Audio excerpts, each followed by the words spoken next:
Oh, great. Okay. My interest in Ilyenkov is that I believe that his philosophy can actually contribute to solving some very die-hard conundrums in the information systems field, which is actually my area of research. So here, this is my reading of the Ilyenkov, right or wrong. But here we go. The universal is, of course, very important for Ilyenkov.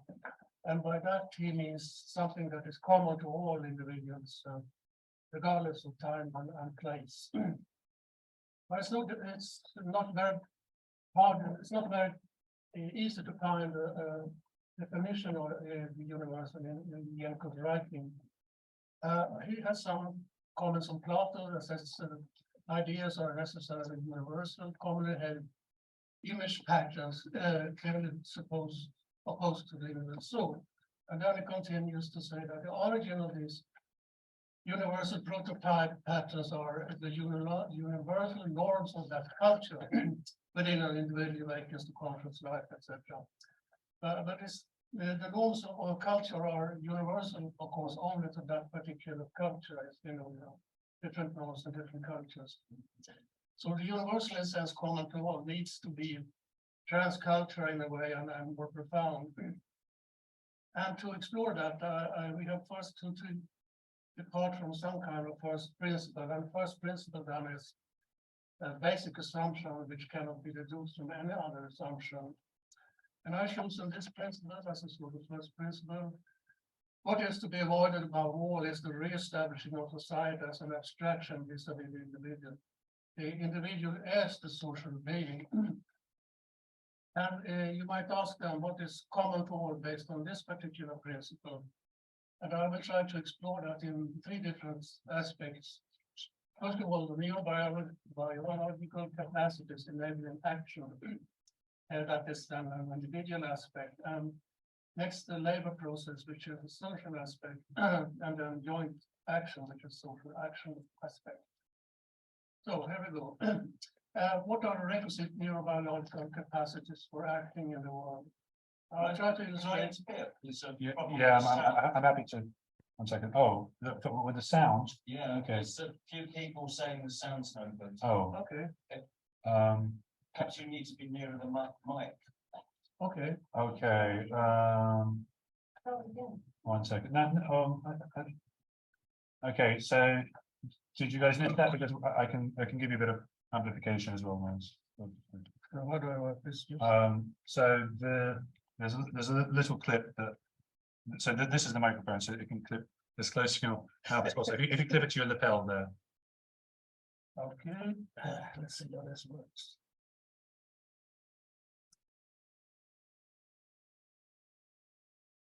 That better? I can't see the chat. Say a few more things just so we can test. Is this better? Yeah. Okay, I'll try to continue on this then. Okay. So where are we? You need to take a Sorry, look. I'll in my hands. Otherwise it will be incomprehensible. Okay. Getting a cup of coffee. The first thing you have to do, of course, is to focus on the coffee. That's an objectivating capacity. And then you have to foreground what is relevant, which is a contextualizing capacity. You don't care about your shows or whatever. Then you have to orient yourself in the environment. Where is the coffee machine? That's a spatializing capacity. Next, you have to anticipate relevant actions, counter objectives, temporalizing capacity. And you have to routinize pertinent actions, which order to push the buttons. And that's a habitualizing capacity. And then you have to refocus attention to something else. Now, when you got the coffee, you can do something else. And that's reconceptualizing capacity. And I've been working with this kind of set of capacities for a long time now. I call them activity modalities, a sort of connotation to sensory modalities. And this then is, the total set of this is then considered to be common to all individuals. Next, you have, can you get rid of this? I can get this title as well. Oh, sorry. I can look at here. Sorry.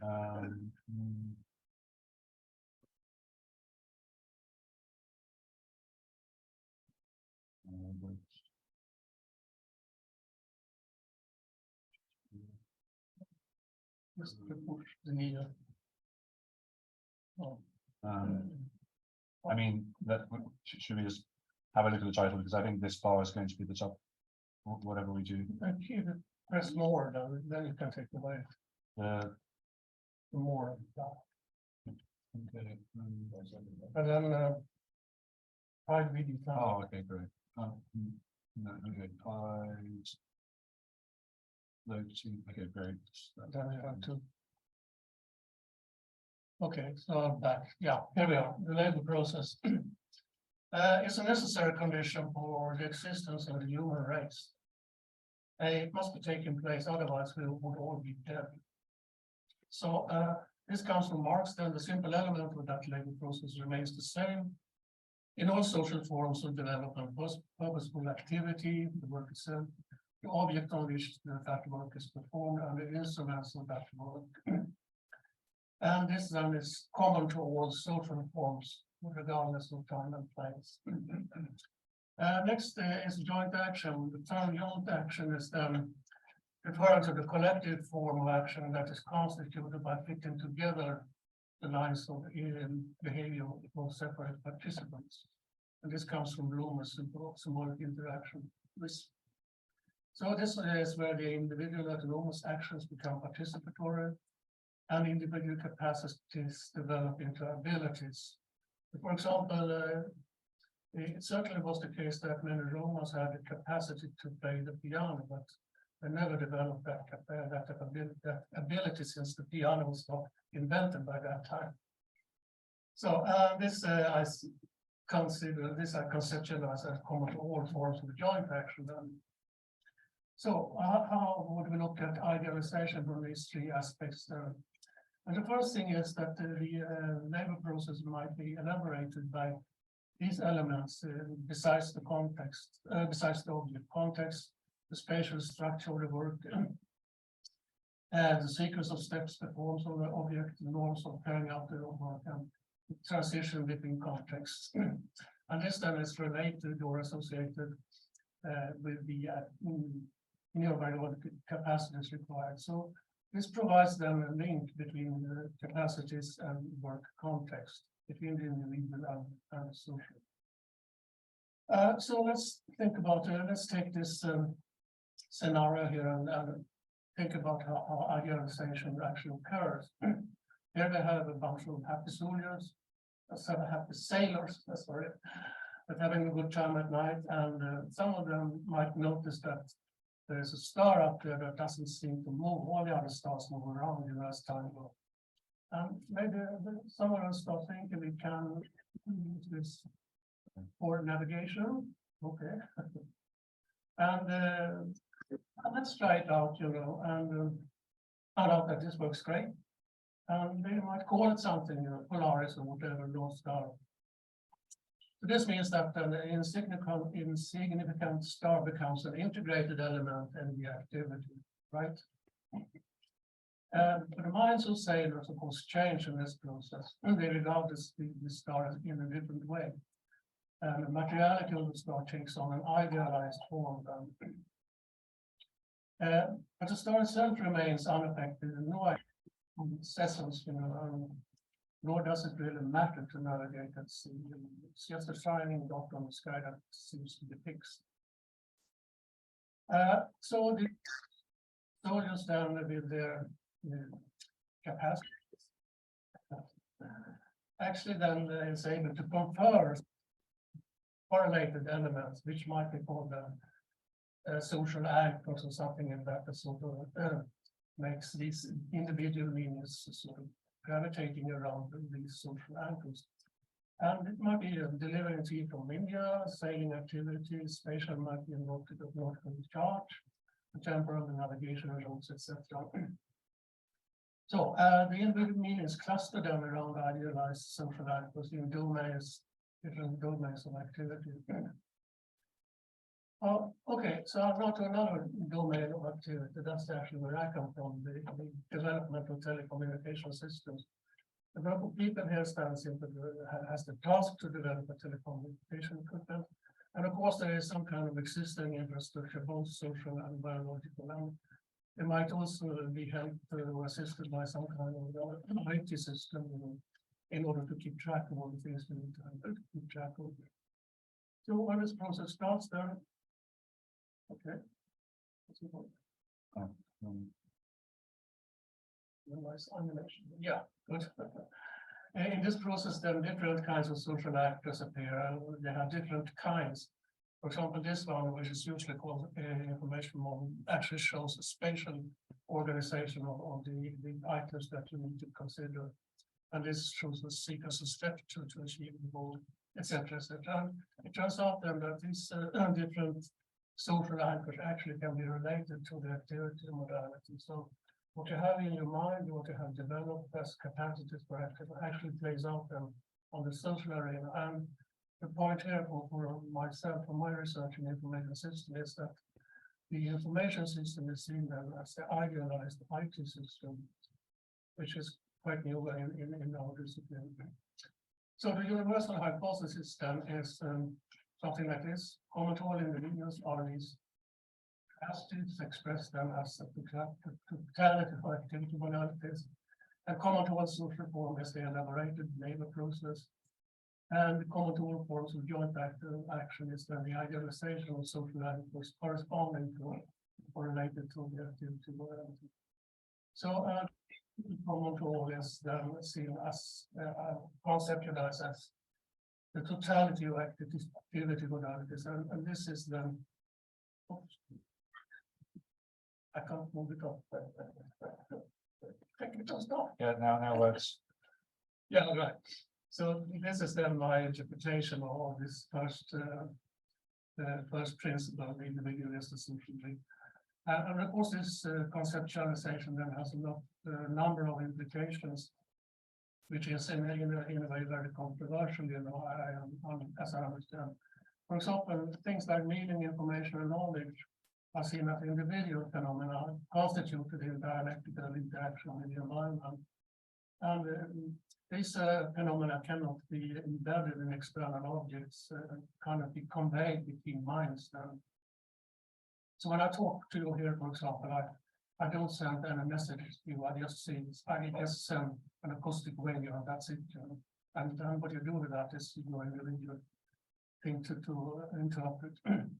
And the only thing that these can be passed between minds is through idealization of an object in activity, enabling other individuals to construct their own meaning, information, knowledge from perceiving and acting towards that object. Okay, objectifying knowledge then is seen in this conceptualization as idealized social anchors, and as such they're always open and never set in force in becoming.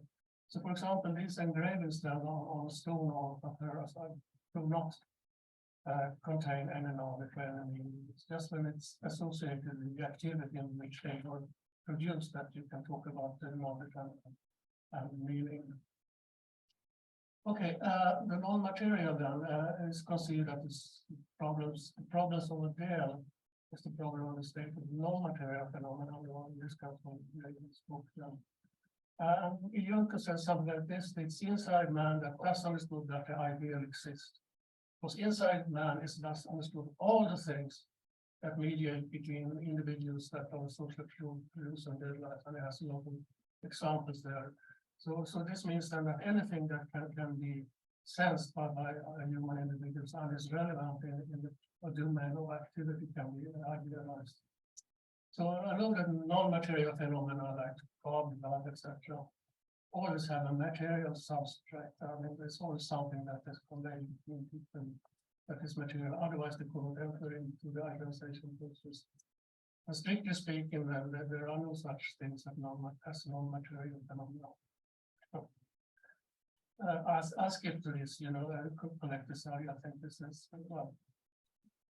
Development aspects and idealization, there are a number of things here that you can read from the video. I think I just skip these as well in order to make room for questions there. But other fields open with some prospects of Ilyenkov's philosophy outside philosophy, which I think is very interesting. And the first thing I want to touch upon might enable this information system thing to actually define a conceptual foundation, which is right now missing totally. So there's no idea in this field of what the information is, what the IT artifact is, information system, material, social, non-material, lots of things that haven't been defined by or discussed or debated in more than 20, 30 years now without penetration. So the thing is, the approach here is to elaborate the dialectics between information system, the IT artifact, and the information in the artifact and the information system. The next one is, or the second one is reconciling two different kinds of linguistics, linguistic models. There is one model called Integrational linguistics, which is a lay-oriented view of language, which puts individual experience at the center of its theoretical concern. And that might be the focused on these capacities. And the modern linguistics is then structurally the language is broken down into hierarchy of units and analysis. This then would correspond to focus on the social anchors of linguistics. Okay, that's it. Thank you.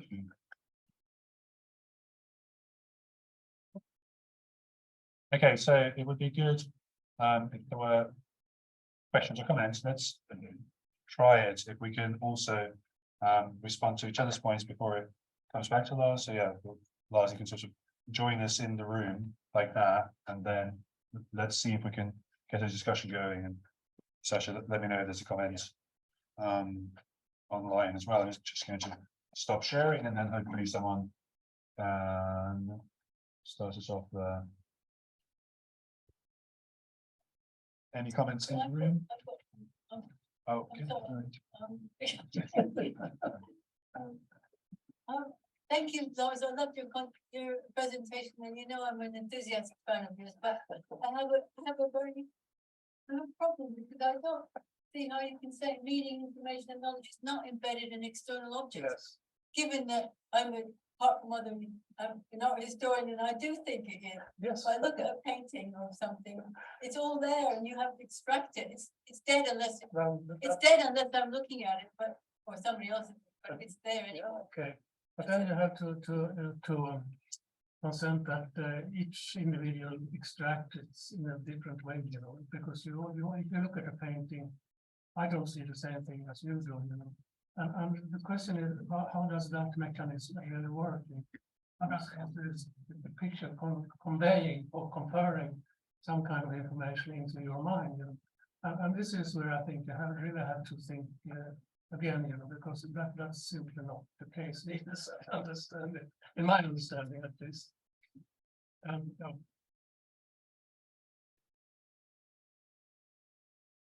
Well, I thought your presentation was. Can you speak a bit longer because I have this morning, the director presentation? Well, I just have a question, a kind of clarification question about the information system modality. Yes, so the same set of modalities as the activity modality, and they correspond to each other, and that's the idea. So is that a way of analyzing or breaking down some concrete work in a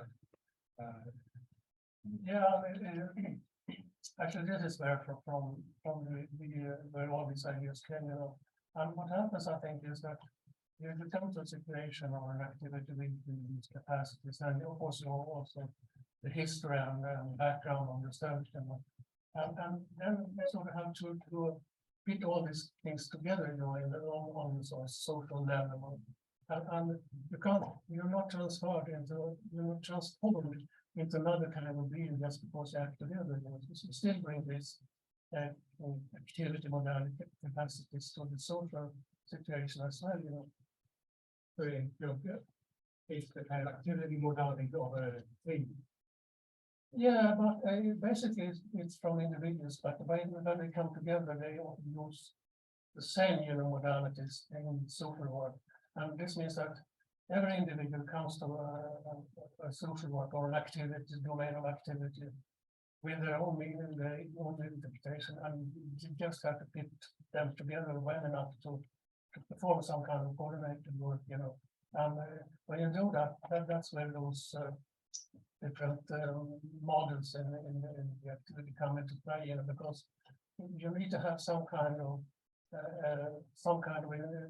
imagination about what is the spatial context of this, what kind of information and what kind of elements do we care about, and how are these related, and then put them onto the information technology system, and then that is involved in long that will go along and create this, something like that. So it's maybe two things. The way of analyzing the activity of the team, but also maybe a way of describing different aspects.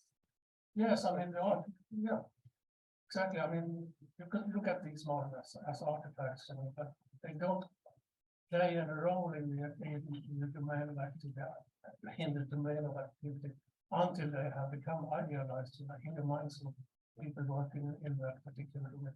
Like the polar star. I mean, you can't affect the star, obviously, but in designing progress, you can affect the program.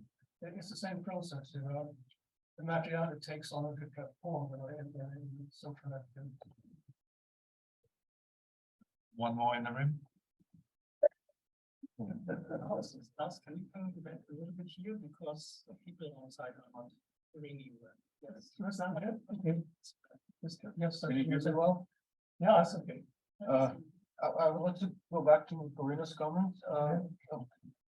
I would tend to agree with you at first, but thinking for a moment,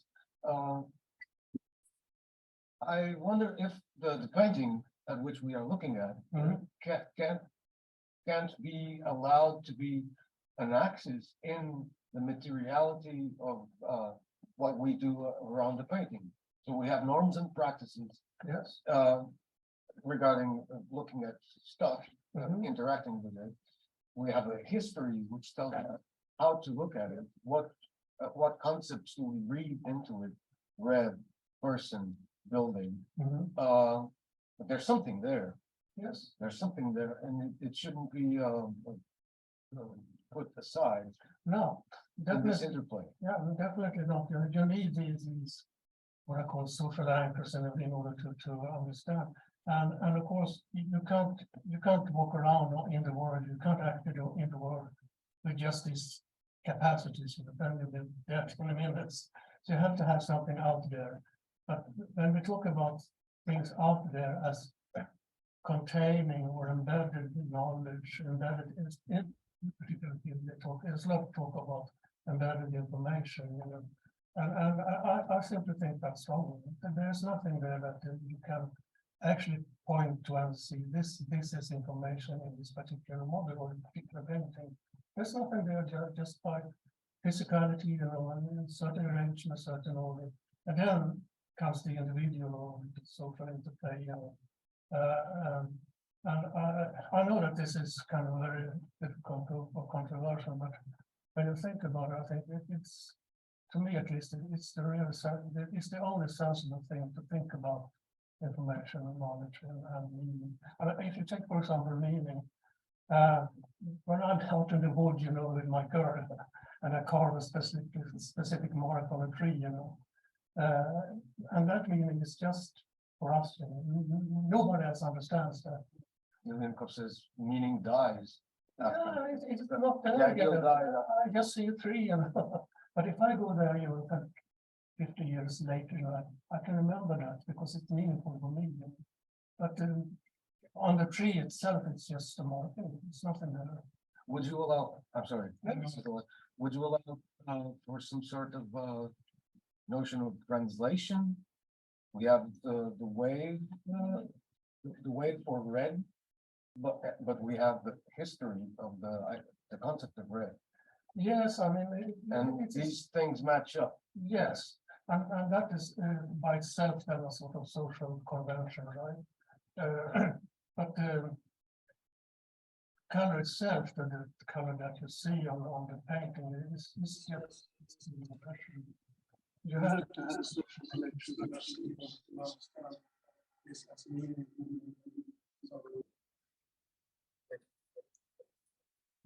Okay, sorry, that doesn't work. Could we? From the chat. Okay. Yeah. Which was a little bit general, maybe, if there were any applications of activity theory to virtual reality in terms of training. Maybe this could be the matter in terms of Oh, it sounds so. category of interaction in this presentation. Maybe you can elaborate a little bit more on that. Well, okay. About the interaction, then, I really think then you have to think more profoundly about what an interaction really is. You know, I mean, again, it's not something that is sort of conveyed between minds. You know, so interaction, I think, is also related to the domains of activity and the social understanding. I mean, I think it's the core of Ilyenkov's ideal as I see it. So when we interact here, when I talk to you, for example, then I send out an acoustic wave, you know, which is, of course, is physical interaction between all in a room, you know, but what you do about this physical acoustic wave, that's entirely up to you, you know, to interpret that with your own background, with your own education, with your own well, sort of understanding of all things, you know. But in the profound sense, it's just an acoustic wave transmitted between. I mean, I have a hearing problem. If somebody talks to me, I might not understand what he is saying. And if I do, I have my own interpretation of that.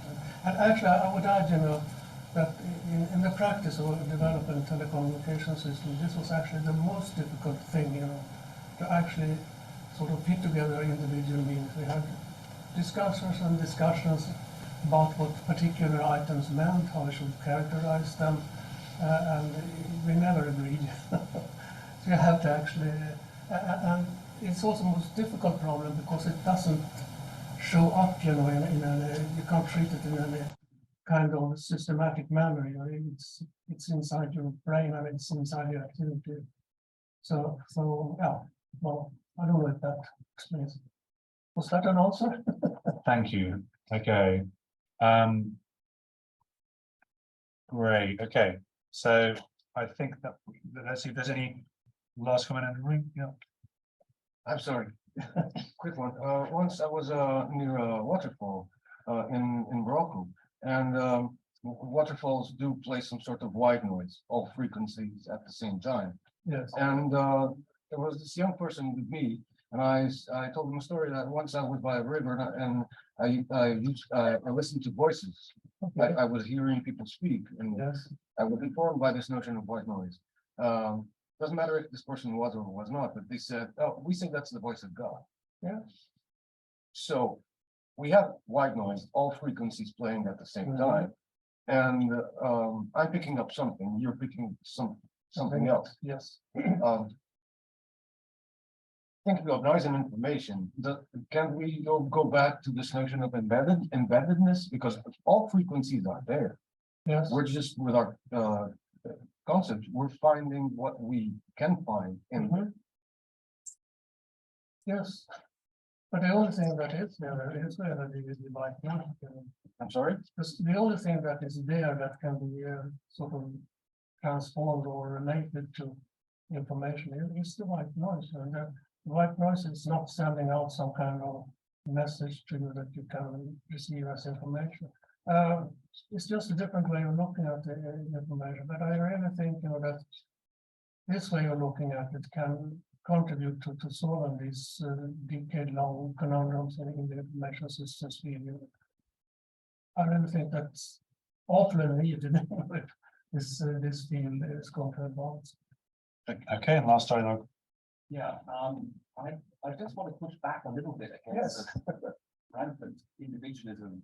There's a lot of things on the way we describe what's going on, right? I mean, there's some level of description. What's going on now is that I am producing sound waves, which are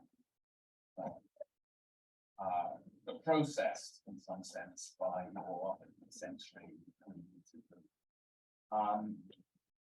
But there's another sense in which I'm saying what I think, and you are trying to understand what I'm saying, and understanding me, you are finding out what I think about this. So when you say, well, all you're doing is sending out a sound wave, and it's up to me what I make of it, there's some sense in which that's true that says it's up to you to understand it. But it's not up to you how to understand it. I mean, what you're trying to do is work out what I'm saying, and lots of interpretations of what I'm saying would be totally wrong. And so, to understand, what's involved in the hermeneutical endeavor of making sense of what I'm saying, involves introducing all these kinds of notions about meaning and social meaning, interpretation, and so on and so forth. So all of that has to enter the picture in a way that I think starts to lie in this book about the meaning in what I'm saying that you are trying to discern, rather than simply a matter of my sending out a sound wave and you making whatever you will. No, of course, I mean, I'm not talking in woods. So of course, you have some kind of social context around what I'm saying. Otherwise, it will be completely impossible to actually talk to each other. So when I'm trying to sort of push down to the individual level, is some kind of profound basis which you have to work your way up through. Because if some of my capacities are lost due to some kind of lesion, for example, in you have a part in brain that sort of has grid cells, and if you get a lesion there, you cannot orient yourself in the room. I couldn't find the door there because I'm stuck right now. So of course, this provides just a basis from where to work, of course, including all these things. And be aware of the pitfalls that is in this working out. For example, in the information systems field, there's a lot of talk about embedding social aspects in artifacts. This is sort of engraving social aspects in artifacts, and that's where I think you go completely wrong. You can't look at an artifact and say, oh, there's a social thing. You have to have the entire context or the domain of activity, to understand that. Yeah. Thank you very much. Okay.